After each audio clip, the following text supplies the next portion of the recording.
Boa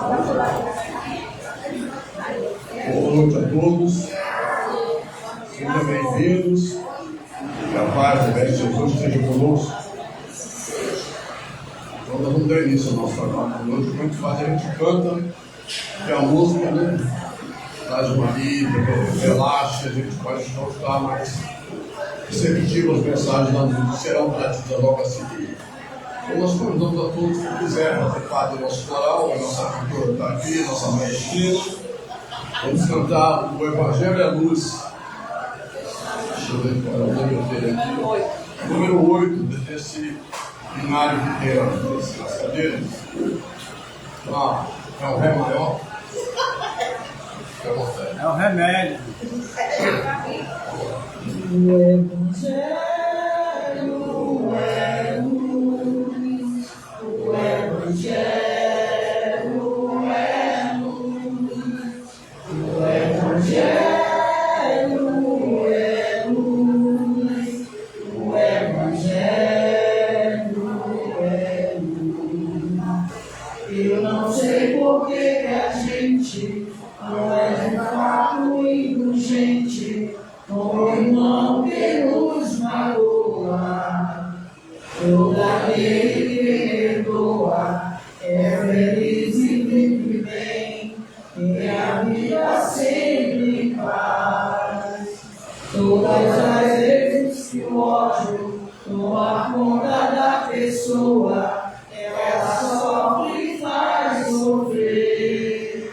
Quando a boca está ausente, ela chora e é carente, tendo tudo e nada tem. O Evangelho para todo aquele que, embora ofendido, a outro não quer ofender. Em Jesus Cristo encontra o exemplo, seu coração é templo do amor que não tem fim. O Evangelho é luz, o Evangelho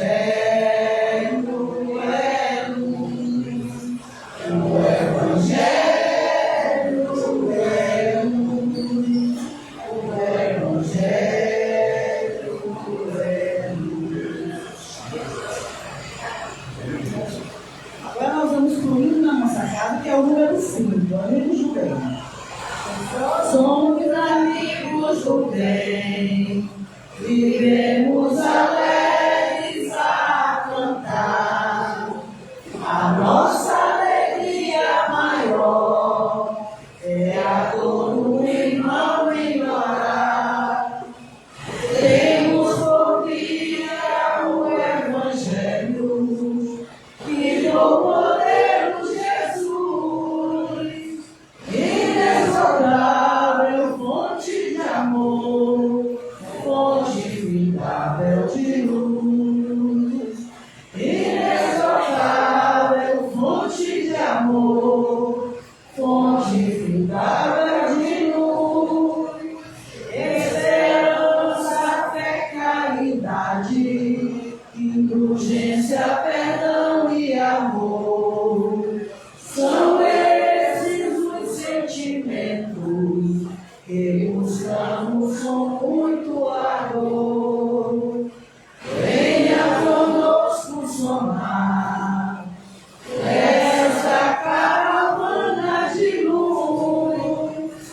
Falange de São Francisco, que nos protege com luz. A falange de São Francisco, que nos protege com luz.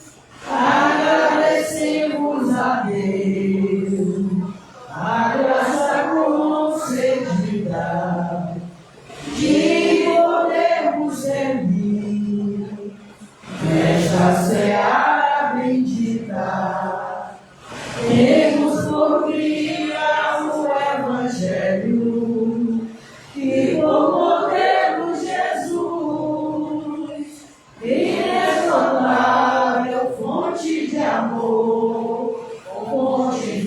incomparável de luz, inesgotável fonte de amor, fonte infindável de luz. Muito obrigado, nossa maestrina. Eu vou convidar a nossa senhora Kelly para fazer a mensagem do Fonte Viva, preparando o ambiente para em seguida ouvirmos a mensagem do Evangelho. Ok?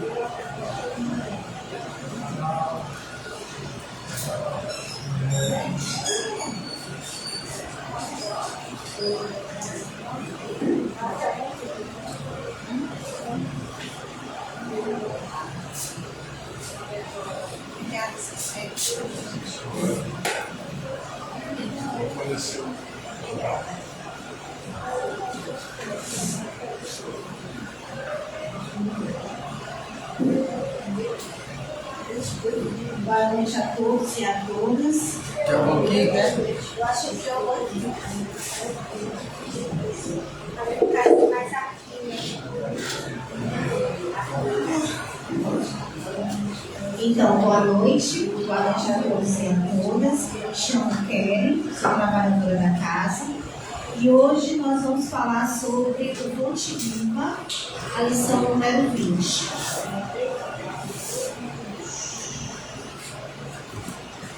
Podemos? Então, lição número 20 do Fonte Viva, diferença. Creis que há um só Deus. Fazes bem. Também os demônios o creem e estremecem. Carta de Tiago, capítulo 2, versículo 19. A advertência do apóstolo é de essencial importância no aviso espiritual. Esperar benefícios do céu é atitude comum a todos. Quem não espera esse benefício dos céus, né? A gente passa todos os dias esperando esses benefícios. Quem nunca, né, tem um pedido singelo para Cristo, né?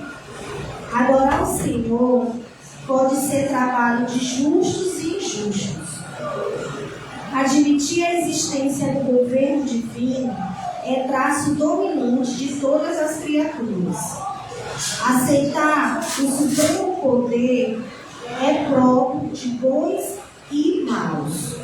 Tiago foi divinamente inspirado neste versículo, porque suas palavras definem a diferença entre crer em Deus e fazer-lhe a sublime vontade. Quem aqui crê em Deus? Todo mundo crê em Deus, né? Mas, sinceramente, a gente crê de verdade em Deus? É isso que a lição vai falar hoje pra gente. Essa nossa crença e essa nossa fé. Se realmente a gente crê e se realmente a gente tem essa fé. A inteligência, ela é atributo de todos nós. A cognição procede da experiência. O ser vivo envolve sempre e quem envolve aprende e conhece. A diferenciação entre o gênio do mal e o gênio do bem permanece na direção do conhecimento. O demônio, com o símbolo da maldade, executa os próprios desejos, muitas vezes desvairados e escuros. Assim como o anjo, ele identifica-se com os desígnios do Eterno e cumpre-os onde se encontra. Recorda, pois, que não basta a escola religiosa, a que te filias, para que o problema da felicidade pessoal alcance a solução desejada. Adorar o Senhor, esperar e crer nele, são atitudes características de toda a gente. O único sinal que te revelará a condição mais nobre estará impresso na ação que desenvolveres na vida, a fim de executar-lhe os desígnios, porque, em verdade, não adianta muito ao aperfeiçoamento o ato de acreditar no bem que virá do Senhor, e sim a diligência em praticar bem hoje, aqui e agora, em seu nome. Para a gente iniciar essa oração, eu preciso que a gente entenda o que a carta de Tiago está nos dizendo, quando ele diz: creis, bem no comecinho, Marconi, está aí? Bem no comecinho. Creis que há um só Deus, fazes bem, também os demônios o creem e estremecem. Esse demônio que ele fala aqui são todos os males, são os espíritos inferiores, são os espíritos da treva. É esses demônios que ele coloca aqui. Só que a gente vai se reportar à carta de Tiago, e eu vou fazer uma leitura anterior ao versículo 19, para que a gente possa entender. E aí vamos lá. Meus irmãos, que aproveita se alguém disser que tem fé e não tiver as obras? Porventura, a fé pode salvá-lo? Não. E se o irmão ou a irmã estiverem nus e tiverem falta de mantimento cotidiano, e algum de vós lhes disser: ide em paz, aqueitai-vos e fartai-vos, e não lhes derdes as coisas necessárias para o corpo, que proveito virá daí? Está na Bíblia. Ou seja, Tiago está dizendo aqui que se a gente se depara com alguém que está nu e a gente não dá uma vestimenta, a gente só diz assim: ô meu irmão, eu lamento que você esteja sem roupa, né? Eu lamento muito com a situação. Eu peço que Deus te dê os teus proventos, te dê condições para que tu se vista, tenha uma roupa para vestir. Isso é ter fé? Tiago, na carta de Tiago, ele está nos chamando a atenção a essa reflexão. Vai em paz, que Deus te acompanhe. A gente sempre diz isso, principalmente para os nossos filhos, né? Vai, meu filho, vai em paz, que Deus te acompanhe, que Deus te guie, te proteja. Mas e aí? E o nosso papel? Aqui nessa carta de Tiago, e na passagem dessa mensagem de Emmanuel, ele quer dizer para a gente que não existe fé sem obra. Se eu vejo alguém nu e não dou a vestimenta, e só digo para ele que eu desejo que Deus conceda um vestuário para ele, eu tenho fé que Deus vai fazer, mas eu não tenho ação, eu não tenho obra. E fé sem obra não é fé. A lição ele está falando justamente dessa diferença. Dando continuidade à carta de Tiago, mas na frente ele diz assim: assim também a fé, se não tiver as obras, é morta em si mesma. Olha que versículo 17 da carta de Paulo, capítulo 2 diz: assim também a fé, se não tiver as obras, é morta em si mesma. Mas dirá alguém: tu tens a fé e eu tenho as obras. Mostra-me a tua fé sem as tuas obras, e eu te mostrarei a minha fé pelas minhas obras. Que foi justamente a passagem de Jesus. Ele tem a fé e ele mostrou as obras, que são todas as que nós sabemos desde o início da humanidade. Tu crês que é um só Deus, fazes bem. Também os demônios creem e estremecem, que é justamente a passagem de hoje. Então, nessa lição, Emmanuel destaca que a verdadeira elevação espiritual não é depender da posição social, do poder ou da cultura, mas da nossa superioridade interior, conquistada através do esforço constante do bem. Como diz aqui, fora da caridade não há salvação, e a caridade é uma obra, é a obra da fé. Então, a diferença em eu ter fé e eu ter a obra são duas coisas totalmente diferentes. Eu creio em Deus, eu rezo todo dia, eu peço a Deus que me ajude nisso, naquilo, naquilo outro. Quem nunca, né? Todos nós. Mas será que só isso é o suficiente? Né? Será que só isso basta? Eu dizer que eu tenho fé e ignorar o meu próximo, ignorar as circunstâncias que estão ao meu redor. Então, essa lição, ela nos traz essa reflexão. Emmanuel explica que o espírito se destaca não por palavras de aparência, mas pela atitude humilde, serena e amorosa diante da vida. Aqui a gente não está falando de crença de religião. Muitos de nós sabemos, já vimos, já olhamos, ou até mesmo já vivenciamos.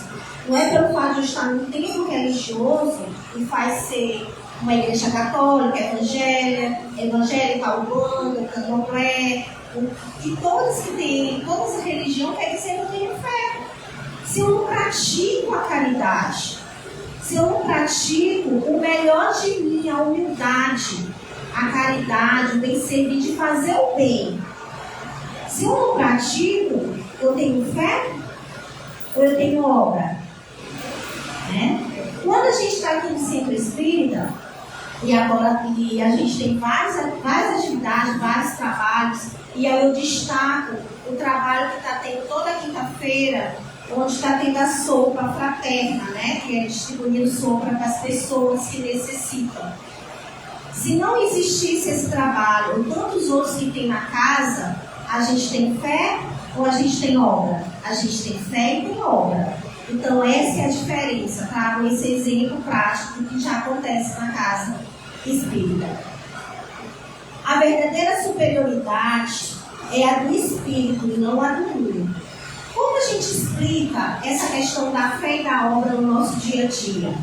Em vez de a gente julgar pela aparência das pessoas, que a gente às vezes julga tanto pela aparência, pelos status, vamos observar as atitudes das pessoas. Às vezes, nos nossos espaços de trabalho, nos templos religiosos que a gente frequenta,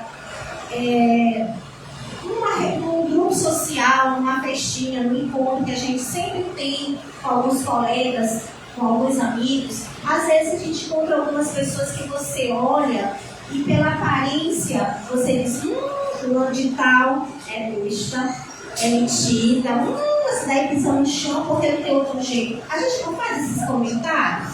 E às vezes a gente nem conhece aquela pessoa. A casca da gente, esse exterior da gente, ele não diz nada. Por trás disso se esconde uma pessoa humilde e maravilhosa, mas a gente se prende a julgar algo que a gente não conhece. Como muitas das vezes a gente encontra pessoas que são rudes, pessoas que são mais grosseiras, são mais brutas, pessoas assim ríspidas, e a gente já julga, eita mulher, tal, né? Eita menino tão grosseiro, tão isso, tão aquilo. Mas será que é isso mesmo? Ou será que essa criaturinha não esconde ali no seu íntimo alguma dor, algum problema? Será que ele não está sinalizando que ele precisa de algum afago? Ou ele faz isso como uma armação que ele cria, uma carapaça, uma capa do Batman para se proteger de algumas coisas que ele tem passado? Então, o Emmanuel chama a atenção para nós aplicarmos no nosso dia a dia a questão do julgamento. A gente julga muito. E a gente julga, às vezes, sem nem perceber que a gente está julgando. Quando a gente se depara, a gente já fez o julgamento. E aí a gente precisa não julgar e entender o próximo é uma obra. E essa obra está diretamente proporcional à fé. Porque se você tem fé, se você tem obra, por que julgar o próximo? Por que julgar a atitude do outro? Trabalhe diariamente para cultivar a nossa paciência, a nossa bondade e a nossa compreensão. Normalmente a gente não trabalha a paciência. Eu tenho uma filhinha de coração, ela não é tão pequenininha não, ela deve ter seus 34 anos, mas ela me considera como mãe e eu considero ela como filha. E aí uma vez eu coloquei assim no meu status, oh meu Deus, me dê paciência. Aí ela é evangélica, aí ela veio no meu privado e disse assim, mãe, assim que ela me chama, pare de pedir paciência. Porque com tanta senhora pedir paciência, vai aparecer mais situações para a senhora lapidar essa paciência. Então procure praticar a paciência e para de estar pedindo que a senhora não está entendendo. Então, que façamos isso, né? Que a gente possa estar praticando essa paciência sem pedir paciência para o outro lá de cima, para que as coisas não venham um histórico de exercícios, para que a gente tenha essa paciência. E quando esse exercício vem, a gente não entende nada e diz, olha, Luz, por que eu estou passando por tudo isso, né? Então a gente precisa saber o que a gente está pedindo, está clamando, e a forma que a gente está pedindo essa situação. Compreender. Será que nós somos compreensíveis? Será que a gente consegue compreender os nossos familiares, os nossos irmãos, a mãe, o pai da gente, os nossos coleguinhas, nossos colegas de trabalho? Será que aqui a gente se compreende entre si? Né? E a gente precisa, porque faz totalmente parte dessa diferença em ter fé e agir na obra de Deus. Lembramos que a verdadeira grandeza está em servir ao próximo. Fora da caridade não há salvação. Servir ao próximo com amor, humildade, não para me destacar. Quando a Dona Jacira, vai fazer agora em agosto, 2014, 11 anos que eu estou nessa casa. E Dona Jacira sempre me ensinou que a gente não deve buscar destaque em nada. A gente deve ajudar ao próximo. Não faça o bem sem saber a quem, né? Essa história, né? Para não se destacar. E Emmanuel, nessa leitura de hoje, ele faz essa consideração, que a gente precisa trabalhar a nossa grandeza espiritual, mas não no sentido de se destacar. Gente, nada que a gente faça aqui nessa terra, nesse plano, passa desapercebido. A minha mãe, o meu filho, meu marido, meu companheiro, namorado, qualquer um que está do meu lado não vai entender o que passa no meu íntimo, mas ele sabe tudinho. Então não adianta a gente mentir para Deus, porque Ele está vendo os nossos atos, nossas atitudes, se eu tenho fé, se eu tenho obra, se eu acho que eu tenho fé. Porque às vezes a gente acha que tem fé. A gente só sabe quando a gente tem fé mesmo, quando a gente passa por uma tempestade daquela bem forte, e a gente vai ver aí o parar para acertar. E aí a gente percebe assim, gente, minha fé está tão pequenininha, e o que eu mais tenho pedido pessoalmente é que minha fé seja fortalecida. Porque a cada momento a gente passa por situações que faz a gente repensar se eu tenho realmente essa fé, se realmente eu estou trabalhando na obra do Cristo, se realmente eu estou fazendo algo pelo meu próximo. Então essa leitura, ela nos faz essa reflexão. E eu acho, inclusive, que nós todos deveríamos diariamente repensar a nossa fé. A única certeza que a gente tem na vida é que Deus existe. A única certeza que a gente tem é que Jesus veio à Terra para nos salvar.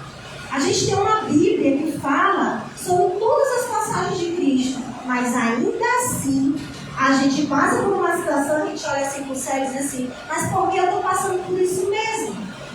Será que eu tenho que estar passando por isso mesmo?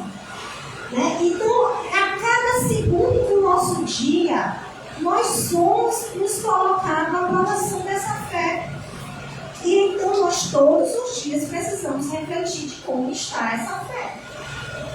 E ele nos coloca, e eu vou ser redundante em fazer essa colocação, que a fé sem obra, sem prática, é morta. É uma luz apagada. Ela não aquece, ela não transforma. Não basta dizer eu acredito.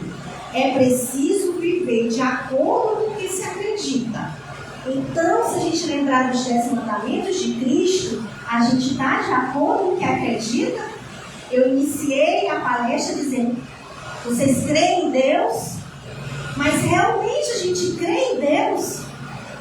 Todos os ensinamentos do Pai, eu creio e eu executo. Deus não julgou ninguém.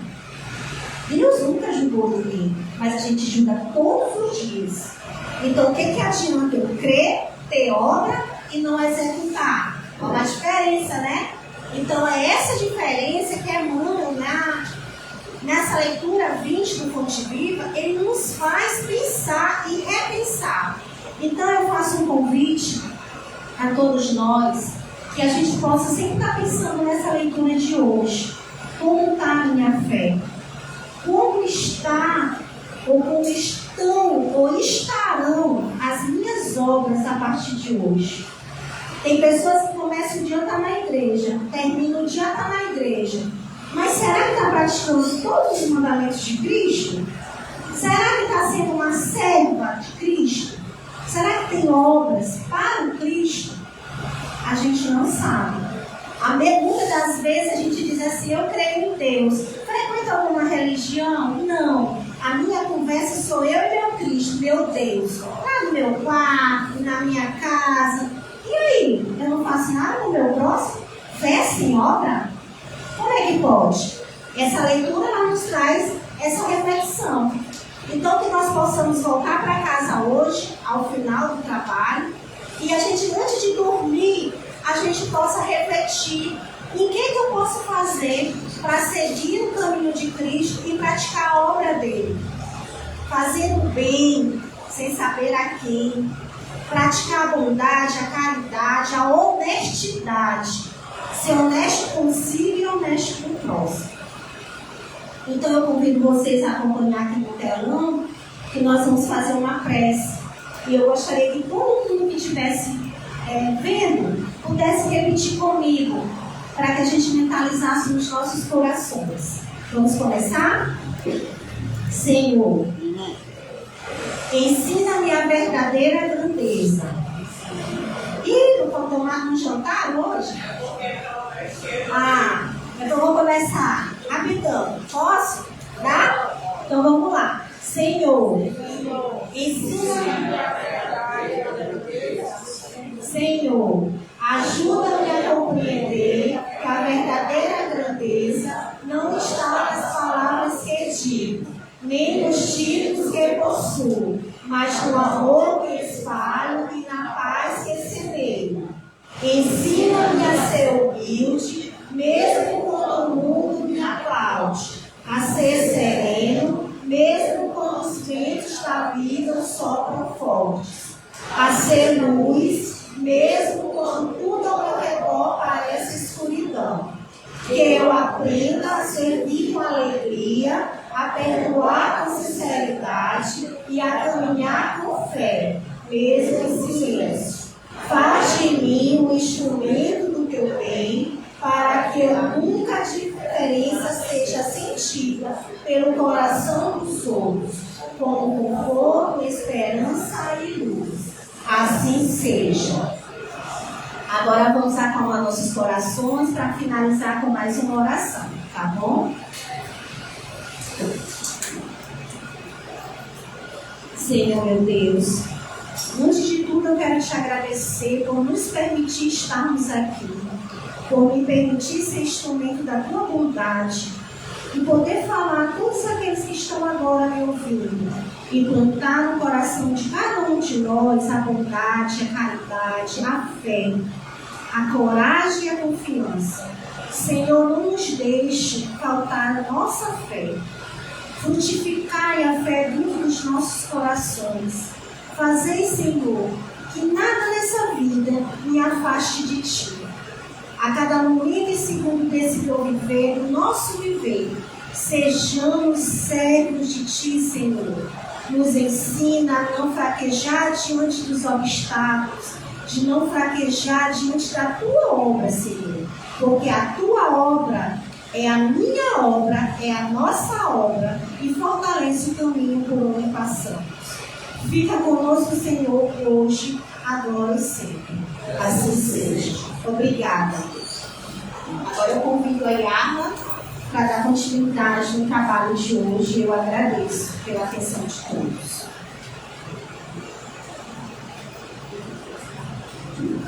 Nada, não precisa de não.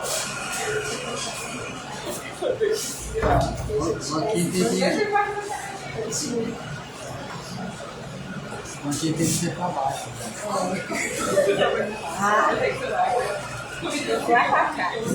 Aqui.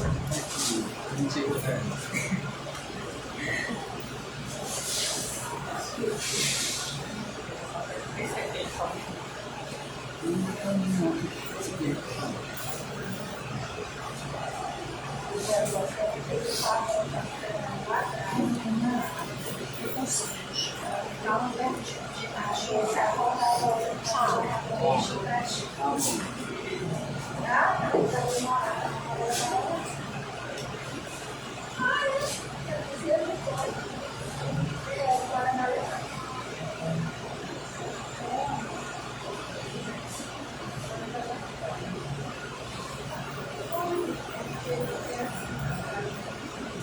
Boa noite a todos. Para quem não me conhece, eu me chamo Yama, já sou uma trabalhadora da casa há alguns anos, graças a Deus. E eu peço que vocês deixem só um minutinho, porque geralmente deixam marcado o evangelho, né? Aí hoje não deixaram, eu vou ter que procurar para poder ler. Só um momento.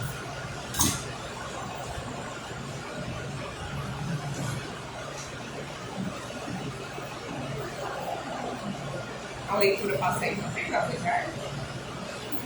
Não. Tá no celular, não tem nem como te dizer. Eu não Olha a propaganda no celular aí.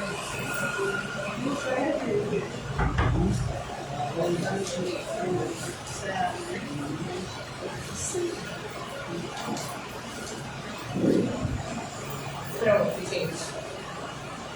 Achei aqui. E é muito engraçado, porque eu não sei se é diferente da minha edição, mas a minha edição é o item 3, aqui é o item. Bem-aventurado. Não, já achei. Então vamos lá, gente. Hoje nós vamos dar continuidade à nossa palestra pública no livro dos Espíritos, que foi o primeiro livro, né, que o nosso codificador Allan Kardec, ele trouxe. Primeiro livro não, perdão, terceiro. Eu saio de verdade livro dos Espíritos não, é Evangelho, estou toda doida. É porque isso aqui me desconcentrou, eu saí total aqui no foco, mas já estou voltando, né? E, então, gente, é a primeira vez de alguém aqui na casa, não sei se a Kelly perguntou. Temos alguém que é a primeira vez? Não, né? Então, se tiver, tem algo tá escondido, né? Com vergonha. Mas, então, gente, só para esclarecer que o Espiritismo, né, ele é baseado no cristianismo. Como foco, nós temos o exemplo de Jesus e ele está baseado em 5 obras básicas. E a gente vai dar continuidade hoje no Evangelho segundo o Espiritismo. Tá? A gente vai estar no capítulo Bem-aventurados os pobres de espírito, no item 13, que é o último item do capítulo, tá? Que é a missão do homem inteligente na Terra. Então vamos lá. Não vos orgulheis do que sabeis, porque esse saber tem limites bem estreitos no mundo em que habitais. Mas suponho que sejais uma dessas sumidades inteligentes desse globo, e não tendes nenhum direito para disso vos envaidecer. Se Deus, em seus desígnios, vos fez nascer no meio onde pudeste desenvolver a vossa inteligência, é que Ele quer que dela useis para o bem de todos. Porque é uma missão que vos dá, colocando em vossas mãos um instrumento com a ajuda do qual podeis desenvolver a vosso turno as inteligências retardatárias e a conduzir a Deus. Então aqui, gente, o que eu amo em Kardec, né, eu amo no Espiritismo, é porque Kardec, ele, na verdade, antes dele trazer à luz ao mundo, né, essas perguntas e respostas que já estavam aí no imaginário da nossa população, mas a gente não conseguia codificar, né? Kardec, ele era um estudioso ateu, para quem não sabe. Então ele veio com esse esclarecimento com base científica e filosófica. E o que eu gosto muito do Kardec é que ele conseguia ser muito sucinto e muito prático, né? E aqui ele versa sobre qual é a missão, né? Segundo a doutrina dos Espíritos, a missão do homem inteligente na Terra. E aí ele começa a falar, né? Segundo os Espíritos, que a gente não precisa ter orgulhado do que a gente sabe. Que se Deus nos deu inteligência é para que a gente use ao seu favor e não ao nosso favor. né? No sentido do orgulho, do prazer e das paixões. E aí, para iniciar, né? Porque como aqui é uma palestra, que não é a gente que ministra a palestra, mas nós estamos aqui com vocês, né? Eu queria já começar perguntando para alguém que esteja disposto, né? O que vocês entendem por inteligência? Alguém se habilita a falar alguma coisa? Eu sei que tem muitas professoras aqui na casa, advogados, que podem nos ajudar com essa questão. Alguém quer falar? Cadê Tatiana? Então, gente, inteligência... Ah, tem o Wesley no meio. Então, gente, o que é inteligência, né? No sentido da psicologia, né? E no sentido mais amplo, a inteligência, ela se refere a uma capacidade de pensar, aprender e resolver problemas e principalmente de se adaptar a ambientes diferentes, tá? É uma habilidade, ou seja, é algo que a gente pode desenvolver inteligência. Ninguém nasce superdotado do nada e morre sem ter uma serventia para aquilo, né? Mais na frente a gente vai falar por isso. É uma habilidade mental geral que envolve raciocínio, planejamento, pensamento abstrato e aprendizagem. Tá bom? Estou dando continuidade aqui. A natureza do instrumento, que é a inteligência, não indica o uso que dele se deve fazer. A enxada que o jardineiro coloca entre as mãos de seu operário não lhe mostra o que ele deve cavar? E que direi se esse operário, ao invés de trabalhar, levantasse a enxada para com ela atingir o seu patrão? Direis que é horrível e que ele merece ser expulso. Pois bem, não ocorre o mesmo com aquele que se serve de sua inteligência para destruir a ideia de Deus e da providência entre os irmãos? Não ergue contra o seu senhor a enxada que lhe foi dada para roçar o terreno? Tem ele o direito ao salário prometido e não merece, ao contrário, ser expulso do jardim? E o será, não duvideis disso, e arrastará existências miseráveis e cheias de humilhações, até que se curve diante daquele a quem tudo deve. Então, gente, eu gosto muito de trazer também coisas do dia a dia, né? Pra gente poder aqui conversar sobre o espiritismo. E aqui falando sobre a inteligência como instrumento. Porque a inteligência, gente, ela não é uma atribuição como se fosse, por exemplo, a cor do meu cabelo, como é o formato do meu rosto em si. Né? Ela, na verdade, é um instrumento. E aqui no Evangelho segundo o Espiritismo, os Espíritos trazem como um instrumento útil em que Deus nos dá a serviço dele. Né? E aí muitas pessoas utilizam a inteligência para fazer o mal. É como se um senhor desse uma enxada a um servo e ele, em vez de capinar, ele volta contra o próprio servo ou o próprio chefe, né? Ou então machuca os outros. Todos nós, segundo o direito, diríamos que ele está totalmente errado e que poderia ser até preso. E aí, às vezes, a gente utiliza a nossa inteligência e nossas habilidades para coisas que não é para Deus. Né? E aí, tem um filme muito legal, gente, no Netflix, que se chama O Menino que Descobriu o Vento. Alguém já assistiu esse filme? Já, É incrível. O próximo, que é de coisa ruim, a maioria das pessoas vão ter assistido, né?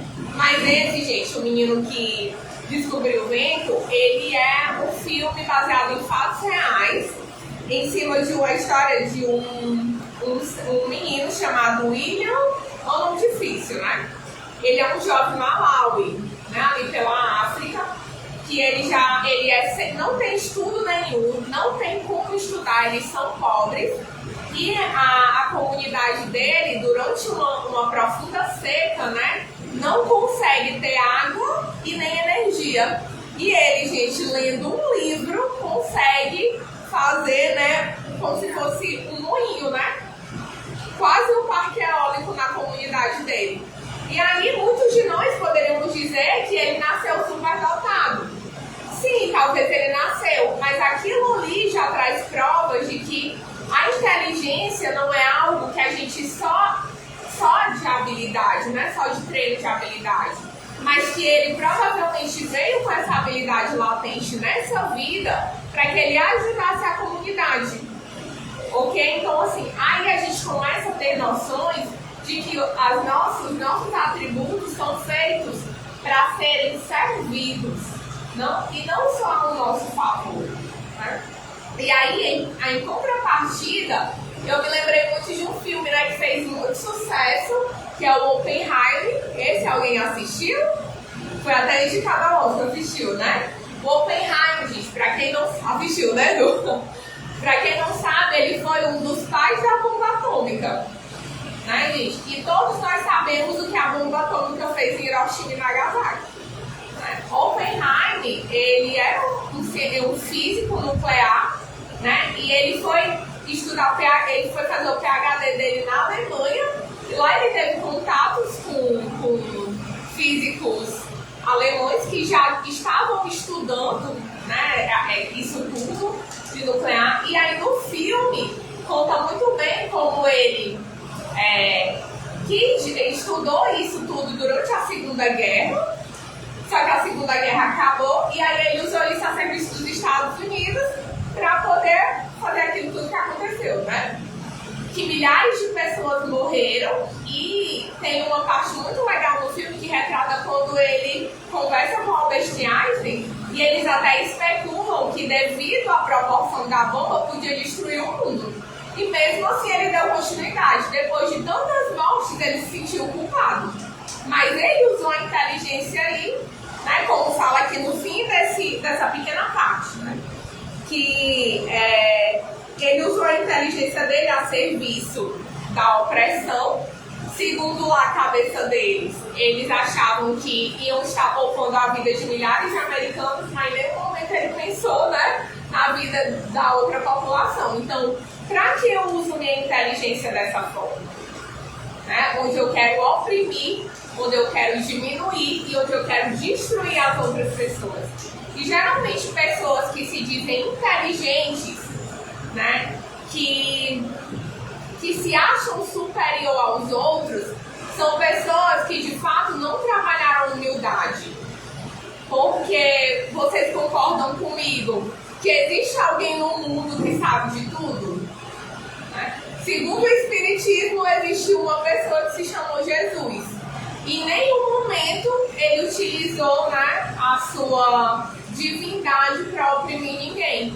Muito pelo contrário, Jesus nasceu numa manjedoura, sem nenhum tipo de acessibilidade, de apoio. Nasceu praticamente sozinho, entre animais, para que desde seu nascimento ele mostrasse como a humildade é a chave, né, para qualquer aprendizado. E aqui no livro a gente continua, né? A inteligência é rica de méritos para o futuro, mas com a condição de ser bem empregada. Se todos os homens dotados se servissem dela segundo os desígnios de Deus, a tarefa dos espíritos seria fácil para fazer a humanidade avançar. Infelizmente, muitos fazem dela um instrumento de orgulho e de perdição para si mesmo. E aí, gente, alguém já ouviu falar de uma obra aqui, de um autor chamado Edgar de Armand, que se chama Os Exilados de Capela? Parece que eu estou falando. Os Exilados de Capela, gente, conta a história de espíritos que eram bem evoluídos de forma intelectual, mas eles não eram de forma moral. E eles foram, assim, entre aspas, expulsos desse planeta chamado Capela para diversos mundos inferiores. E adivinhe para qual foi um dos mundos inferiores que eles vieram? Né, há cerca de milhares de anos à Terra. Que é exatamente o que está acontecendo agora, né? O nosso mundo está passando por um processo de regeneração. Estamos evoluindo. E aqueles espíritos que energicamente não se harmonizam com esse padrão vibratório serão atraídos por outros mundos. E foi assim que aconteceu com os Exilados de Capela. Eles não conseguiram evoluir moralmente com Capela, que era o mundo deles, e aí vários deles vieram aqui para a Terra. Inclusive, segundo esse livro, gente, alguns povos deles, né? São especificamente deles, como os egípcios, que muitos de nós sabemos aqui, quem não souber, né, só dá uma lidinha e dá um Google. Tem profundos conhecimentos de matemática, física e medicina, ou seja, eles já trouxeram esse conhecimento de lá. O povo de Israel, os hebreus, por isso eles já tinham conhecimento dessa profecia do Cristo, porque lá em Capela eles já tinham noção, né? E as castas da Índia, que os índios, eles também vieram, os indianos, né? Eles também vieram com esse conhecimento de medicina, né? De espiritualidade, mas até hoje vivem, né, com essa discriminação das castas. Então aí a gente precisa entender que ser evoluído intelectualmente, gente, não significa que nós somos, né, evoluídos moralmente. Por muitas vezes, o próprio Chico Xavier, ele conta nas crônicas dele que pessoas que não eram abastadas, né, muitas vezes muito pobres, pediam essa prova para completar mais esse ponto, vamos dizer, né, de humildade e de servidão. Tá certo? E aí, dando continuidade aqui no Evangelho segundo o Espiritismo. O homem abusa da inteligência como de todas as outras faculdades. E, entretanto, não lhe faltam lições para adverti-lo de que uma poderosa mão pode lhe retirar aquilo que ela mesma lhe deu. Ferdinando, Espírito Protetor, Bordeaux, 1862. Então, quando nós utilizamos qualquer das nossas faculdades, qualquer das nossas inteligências de forma ruim, gente, provavelmente vai ser tirada, né? Ou então vai ser obsediada. Como que a gente... Eu sinceramente eu não sei, porque eu dei uma estudada nisso, mas eu não sei se a mediunidade pode ser considerada um tipo de inteligência, né? Mas ela é um tipo de habilidade de servir. E quando eu não desenvolvo essa minha mediunidade, né? Ou então eu uso ela a serviço de dinheiro, de orgulho, né? Eu começo a desvirtuar algo que é meu serviço, né? Que é o que eu preciso servir aos outros. E quando eu sou médium, né, muitas vezes eu imploro lá antes de reencarnar uma forma de expiar meus débitos de uma forma mais rápida, né? E aí eu peço que eu sirva tanto ao mundo dos encarnados quanto dos desencarnados. Então, quando eu venho com esse benefício, né? Não é nem benefício, que mediunidade não é benefício, né? Quando eu venho com essa missão, muito obrigada, eu preciso, gente, de fato exercê-la. E todos nós somos médios. Claro que tem médios mais ostensivos, mas todos nós temos nosso sexto sentido, né? Então nós temos que servir, nós temos que ajudar e, sobretudo, ter paciência, né? Porque às vezes nessa encarnação eu nasci com mais inteligência, né? Por exemplo, o meu instrumento de inteligência começa com o meu corpo, e aí eu não cuido do meu corpo, né? Que é o templo do meu espírito. Às vezes o meu instrumento de inteligência são os desafios, porque a gente tem os desafios que é exatamente para treinar minha inteligência, minha resignação, né? Minha moral. E aí, em qualquer desafio, eu me questiono. Eu acho que eu não vou dar conta. E claro, gente, é normal, óbvio, né? Eu sou psicóloga. A gente precisa dos desafios para evoluir. Então é impossível você evoluir sem desafios, né? Aquela pessoa que é muito engraçada, que testa a minha paciência, né? Como a minha irmã ali do Fonte Viva falou isso, que ela pediu, ai Senhor, me dá paciência.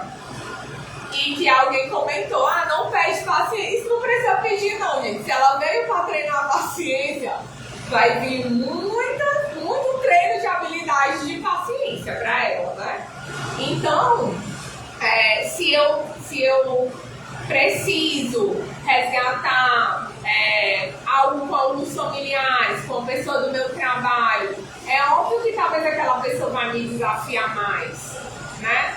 Se eu nasci com alguma doença, é porque provavelmente uma vida anterior eu abusei, né? Nós temos relatos de pessoas que nascem às vezes mudas, né? Com deficiência auditiva, porque usou essas faculdades para maledicência, né? Então, existe também, foi contado um caso no estudo de sexta-feira aqui, de uma pessoa que ela pediu realmente para vir totalmente deficiente cognitiva.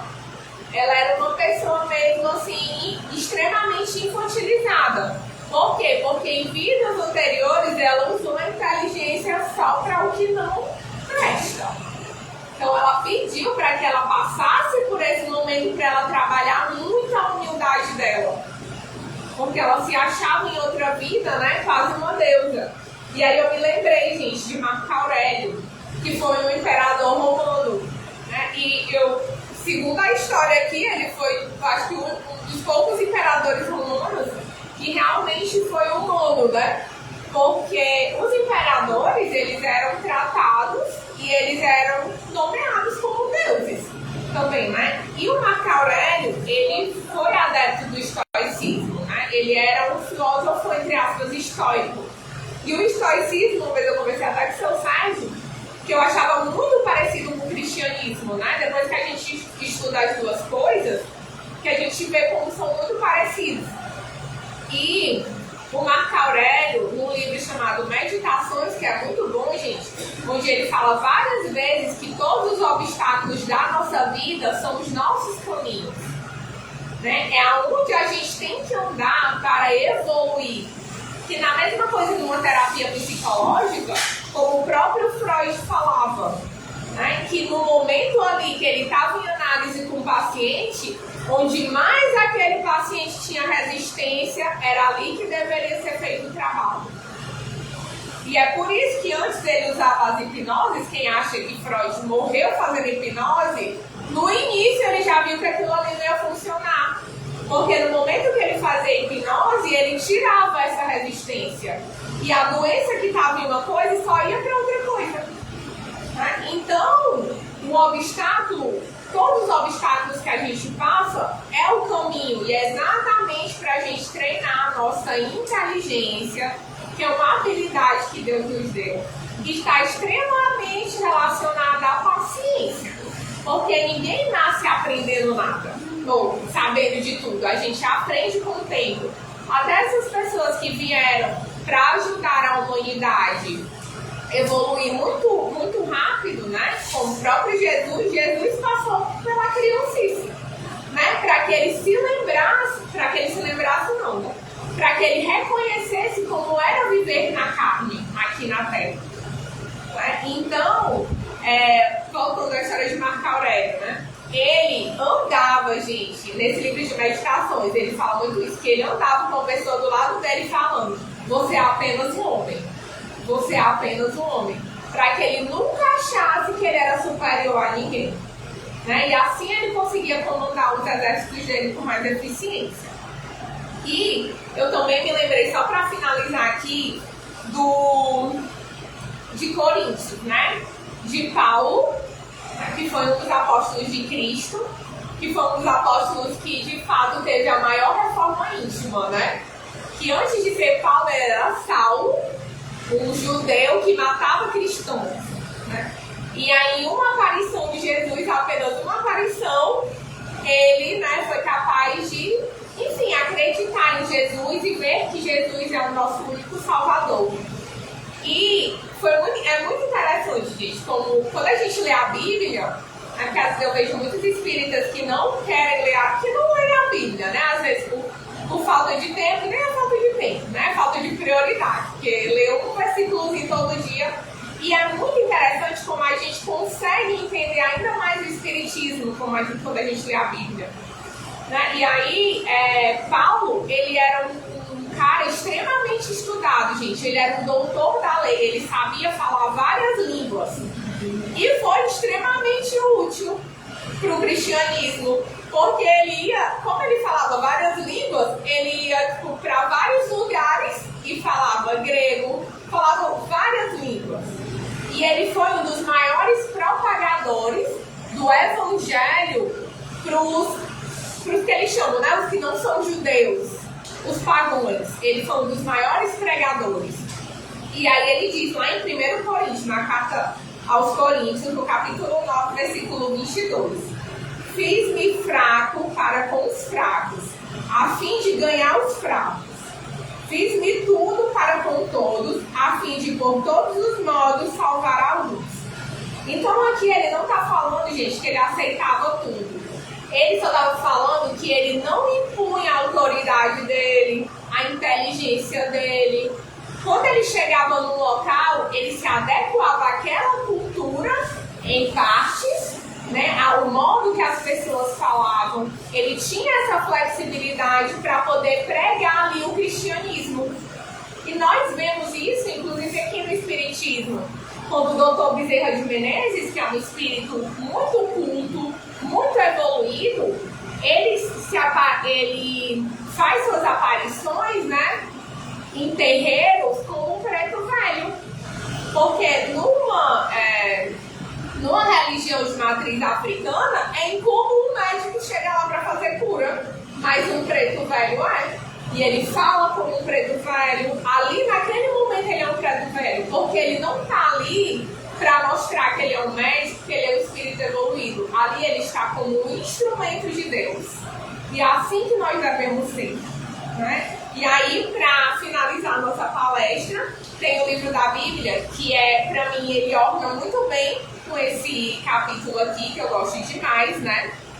Que é o de Colossenses. Só botar aqui para eu ler rapidinho.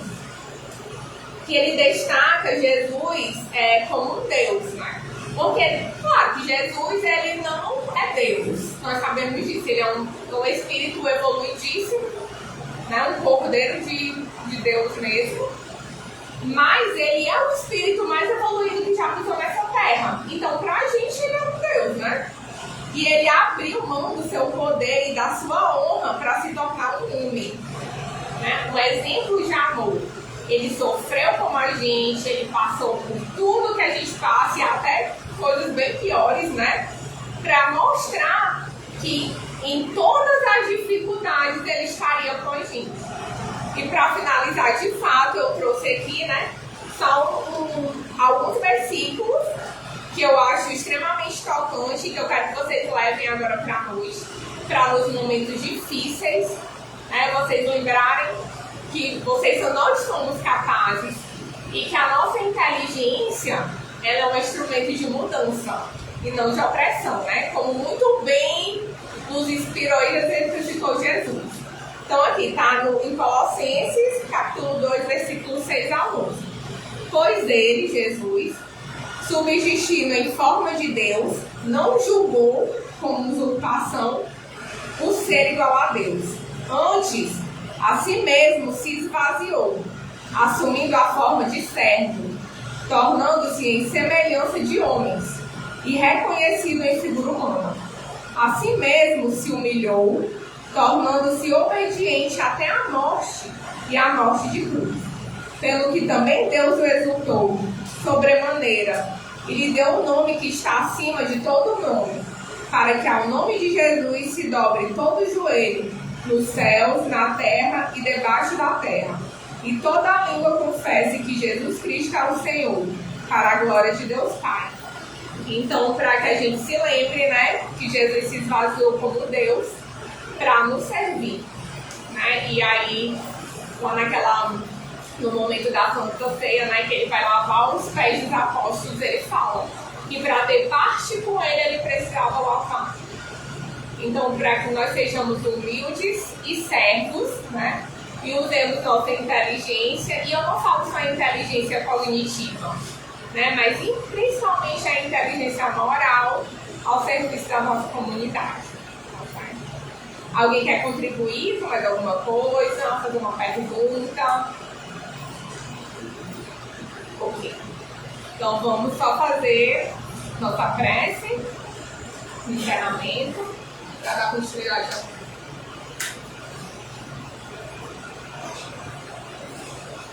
ao nosso Divino Mestre Jesus, que está aqui conosco, Senhor. Queremos te agradecer, Pai, por mais esse momento de palestra, de evangelho aqui, Senhor, na tua amada casa. Agradecendo, Senhor, pelo dom da vida, por tudo que o Senhor nos presenteia, desde nosso corpo, nosso espírito, e que nós sejamos, Pai, um instrumento teu, um instrumento do teu evangelho na vida das pessoas, porque às vezes é só isso que elas têm para ler. Então, Senhor, nos use e que nós sejamos úteis nas tuas mãos. Nos ajude, Pai, nos sustente em cada desafio e que a gente reconheça em cada desafio o crescimento. E que nele a gente se apegue mais a Ti, Pai. E que entendamos que a evolução é rápida, perto de toda a paz espiritual, todo o crescimento que o Senhor nos dá e toda a sustentação. Agradeço, Senhor, pelos nossos espíritos amigos e evoluídos que estão sempre a nos orientar, Pai. Que nós estejamos de ouvidos abertos e que nós escutemos o que você tem para nos falar. Nos ensina a ser teus seguidores, Pai, a ser teus apóstolos. Porque graças a Deus sabemos que tu tem paciência, Pai, porque a eternidade para Ti é a Tua palavra. Então te agradecemos, Senhor, e te pedimos, Pai, que nos leve em segurança para casa e que neste momento do passe a gente seja cheio da Tua luz. Te agradeço, Divino Mestre, e a Deus, Pai de tudo. Que assim seja. Oi? Não. Alguns fechados, nós temos na casa alguns estudos. Ao sábado, às 16 horas, temos evangelização infantil e encontro juvenil. Quem tiver filhos, netos, amigos, crianças da mais tenra idade, tragam-nos. É importante criar na criança já uma orientação perfeita de ser um homem de bem, na verdade. O mundo precisa disso, né? Não deixamos as crianças só nos celulares. Às vezes, desejam que é mais do que o mundo. A responsabilidade é nossa, de pais, né? Mães. É importante orientar essas crianças, principalmente no mundo de hoje, onde a rede social tem coisas absurdas acontecendo. Às vezes tem uma menina com 8 anos faleceu cheirando um desodorante. Todo mundo usa a rede social. É um perigo inteiro, né? Temos estudos também às terças-feiras sobre a mediunidade. O que é mediunidade? Como conhecer a mediunidade? Tem um estudo nas sextas-feiras sobre as obras básicas da doutrina. Todas as obras básicas nós estudamos aqui às sextas-feiras. O estudo é gratuito, entendeu? Ninguém precisa fazer dinheiro, não paga nada, é só estar presente na casa, que é uma roda de conversas. A gente aprende assim, estudando as obras básicas, entendendo um pouco melhor qual é a nossa função aqui. Hoje nós aprendemos sobre a fé e sobre as obras. Sobre o uso da inteligência. Qual é a diferença entre inteligência e sabedoria? Nem sempre é a mesma coisa. Tem pessoas que são inteligentes, que ela levantou aqui com muita propriedade, há pessoas inteligentes que fazem coisas erradas. O sábio, ele sabe usar a sua inteligência. Então há diferença, né? Inteligência e sabedoria. E aprendendo as obras básicas, vai entender um pouco por que uns sofrem, outros não. Por que uns são felizes, outros não. Deus é justo, é bom, e quer o melhor para nós. Agora, depende de cada um de nós e o esforço de modificar as situações. Então sejamos inteligentes, entendamos por que estamos fazendo aqui, qual é o nosso papel aqui nessa história, nessa encarnação. Procuremos nos melhorarmos a cada dia, que é uma proposta de Deus para todos nós, é a educação. Todo o processo encarnatório é uma educação continuada. Então, o dono de escola é a medida que a gente aprende um pouco mais. A função do Espírito é servir. Ninguém vive só. Nós somos seres gregários, dependemos uns dos outros. Ninguém chegou hoje sozinho, né? Quantas pessoas passaram por nossas vidas e nós passamos pela vida deles? Se fizermos um filme dentro do nosso passado como Otelo, quantas coisas nós não nos arrependeríamos de ter feito? Ou, dizendo até demais, né? Mas o importante é reconhecer isso. Quando a gente vai aprender, a gente aprende com o outro. Ninguém aprende sozinho. Nenhum ajuda o outro na sua dificuldade. Vamos falar, o homem inteligente ajuda aquele que não tem dificuldade para aprender. Nós estamos aqui para ajudar, mas não é para combater uns aos outros. Jesus diz: amai-vos uns aos outros. Nós entendemos errado. Devemos amar-vos uns contra os outros. Nós devemos amar contra o mundo. O mundo precisa de paz, de amor. Mas não adianta eu querer se eu não faço. Não é isso? A sociedade somos nós, a família somos nós. Eu só vou mudar a sociedade se eu mudar primeiro em mim mesmo, na minha família. O exemplo, somos nós que vamos. Nós criamos os filhos hoje com essa ilusão do mundo. Nós criamos os filhos dentro de uma bolha. O mundo não é isso. O mundo está aí, cada dia com violência. Você precisa se precaver disso. O Evangelho é o único caminho que nos dá essa segurança. Não há outro. O caminho correto é seguir Jesus. Não há outro. Vamos para lembrar que essa casa tem essa proposta de estudo, de conhecimento. Porque o conhecimento liberta nós temos situações, né? E essa verdade não te liberta. Então vamos nos preparar para um passo, para começar as questões. Quando sentado naquela cadeira, pense e leve em suas mentes aquilo que você mais necessita. Entre em conexão com Jesus, Ele está ouvindo os nossos pensamentos. E ali você vai receber energias que vão fazer uma paz, uma alegria, saúde, paz, alegria. Vamos viver mais alegre, porque a tristeza não resolve mais. Porque uma parte de minutinho que a gente vai para a sala, aí ela vai dar um recado aqui. Rapidinho, gente. Gente, então, aqui na nossa casa a gente não pede dízimo nem ofertas, né? Mas a gente tem coisas para pagar, né, Sofé? Ainda não pagamos só com evolução espiritual. E a gente vive muito assim, a gente faz muita rifa, sabe, gente? E aí, eu sou trabalhadora da evangelização e da juventude espírita, e nós estamos rifando um mini spa. Vamos só ver se o smartphone consegue colocar. Porque é legal quando eu tô falando e tá aparecendo as imagens, né? Que gera o desejo. Foi? Então, ó, gente, é um mini spa. É ali no Buda Spa, tá? Que fica localizado no Champo Ismal, que é um prédio que fica ali em frente ao mar. Oi? Tá com áudio? Ó, legal. Mas vai ficar ruim, fica baixo. Aumentar, não, só aumentar aí.